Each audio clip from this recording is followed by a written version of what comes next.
आप देख सकते हैं इस आंदोलन में एक पेशेंट को एम्बुलेंस में लेके गया सिटी हॉस्पिटल में, और ये दूसरा पेशेंट है। आप आप देख सकते हैं ये बिना खाए पिए बेहोश हो चुके हैं, लेकिन सरकार के कानों में कोई जू नहीं रेंग रही है। सरकार इन पे कोई ध्यान नहीं दे रही है। ये आंदोलन काफी तीव्र हो चुका है, 2-3 पेशेंट इंजर्ड हो चुके हैं, लेकिन सरकार का कोई पदाधिकारी यहाँ नहीं आ रहा है और इन्हें भी लेके जा रहा है दवाखाने के लिए। आप देख सकते हैं इन्हें भी दवाखाने के लिए ले जा रहे हैं। इनकी भी हालत नाजुक हो गई है, चक्कर आके गिर गए। मैडम, क्या समस्या है जो आप आजाद मैदान में आए हो? क्या आपकी समस्या है, पूरा खुल के बताइए।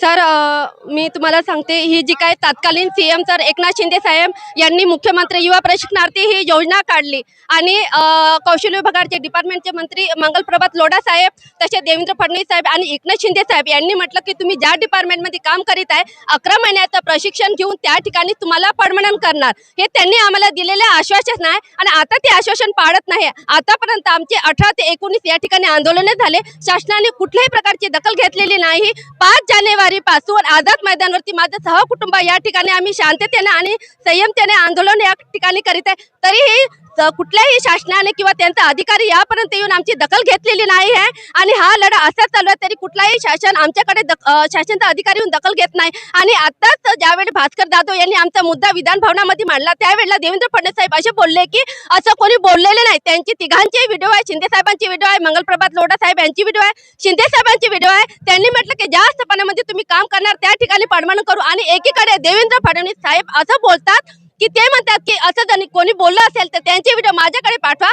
ते व्हिडिओ मी राज्यपालाकडे त्यांचा प्रस्ताव पाठवते। आता आम्ही विश्वास कोणावर करायचा की हे सरकार एवढं शासनाचं हे सरकार एवढं खोटं बोलत आहे। ज्या वेळेला त्यांनी आम्हाला म्हटलं की त्या ठिकाणी परमनंट करू, आता एकीकडे म्हणतात की मी असं बोललेलं नाही, म्हणजे ते व्हिडिओ वाचू देत नाही। विधान भवनामध्ये त्यांचा भाजप सरकारच्या विरोधात जायचं, कोणाच्या यामध्ये कोणी विरुद्ध जाऊ शकत नाही, व्हिडिओ वाजवू शकत नाही, आमची दखल कोणी घेत नाही। आम्ही करायचं काय? एकीकडे आम्हाला लाडक्या बहिणी म्हणतात, आम्ही लाडक्या बहीण म्हणून 1500 रुपये कधी या सरकारला मागितलं नाही। आम्ही त्यांना म्हणतो की आम्हाला न्याय हक्काने आम्हाला रोजगार द्या, या सरकारकडे एवढीच मागणी आहे। अरे लाडक्या बहिणीवर तुमचे हरामखोर मादर तो दाता या भाषेत बोलणार नालायक सरकार आहे। मॅडम, शब्द का नाही, कारण सर माझी लहान मुलगी 1.5 महिने या ठिकाणी मी बसली, या ठिकाणी उन्हात आणत बसली, तरी या सरकारने माझी दखल घेतली नाही। आता आम्हाला शासनाची दखल घेत नाही, अधिवेशन संपून जाणार, बेरोजगार होणार, आम्ही काय भीक मागायचं का? आमच्या तुम्ही विदर्भ साईड मध्ये जा, आमच्याकडे रोजगार नाही। सीएम साहेब, शिंदे साहेब, फडणवीस साहेब एकीकडे सांगतात त्यांचं बघा, त्यांनी कुठल्या प्रकारचं महाराष्ट्रामध्ये कुठली त्यांनी रोजगारासाठी कोणत्या संधी उपलब्ध करून दिला। एकीकडे मराठी शाळा बंद करत आहे, एकीकडे आमचा रोजगार जात आहे, एकीकडे शेतकऱ्यांचं नुकसान होत आहे। आम्ही करायचं का? जीव द्यायचं का? आम्ही काय करायचं सांगा? या सरकारने आमचा फक्त उपाय करून घेतला, सरकार कुठली दखल घेत नाही। काय करायचं? आम्ही सामान्य जनता यांच्या पुढे आमची पावर चालत नाही। आणि हे भाजपचे सरकार, एकीकडे शिंदे साहेब प्रत्येक जिल्ह्यामध्ये दौरा, मी तुमचं काम करणार। शिंदे साहेब, माझा आवाज जर तुम्हाला ऐकू येत असेल तर विधान भवनामध्ये आमच्या विरुद्ध तुम्ही आवाज उठवा, जिल्ह्यामध्ये दौऱ्यामध्ये म्हणू नका, आता तरी खोटं आश्वासन देऊ नका, आम्ही तुमच्या पाया पडते।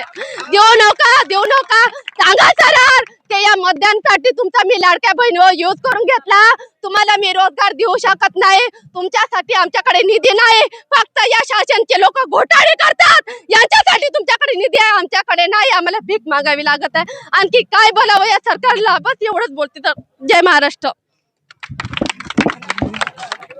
अभी जो एम्बुलेंस में लेके गए लेडी को, उनका क्या है? सकाळपासून आम्ही आता आमचे आतापर्यंतचे 1 ते 1.5 वर्षामध्ये 15 ते 16 असे 19 असे आंदोलन झाले, उपोषण झाले। आतापर्यंत सरकारने कोणतीही दखल घेतली नाही। दरवेळेस आम्ही इथं येतो, 2-3 दिवस राहतो, सकाळी येतो आणि संध्याकाळी आम्हाला आझाद मैदानवरनं हाकललं जातं।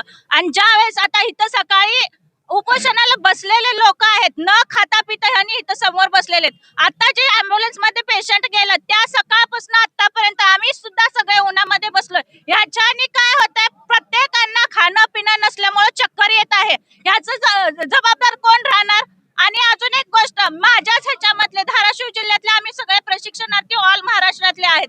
घरात निघताना कोण कसं येते काय येते माहित नाही, पण आता सकाळची 8 वाजताची घटना आपल्या CST पाशी रोड क्रॉस करताना एका कारवाल्याने धडकला आणि आम्ही ह्याच्यामध्ये सिटी हॉस्पिटलमध्ये गेल्यानंतर ना तिथं सुद्धा कोण दखल घेतला नाही. मग सरकार काय करते?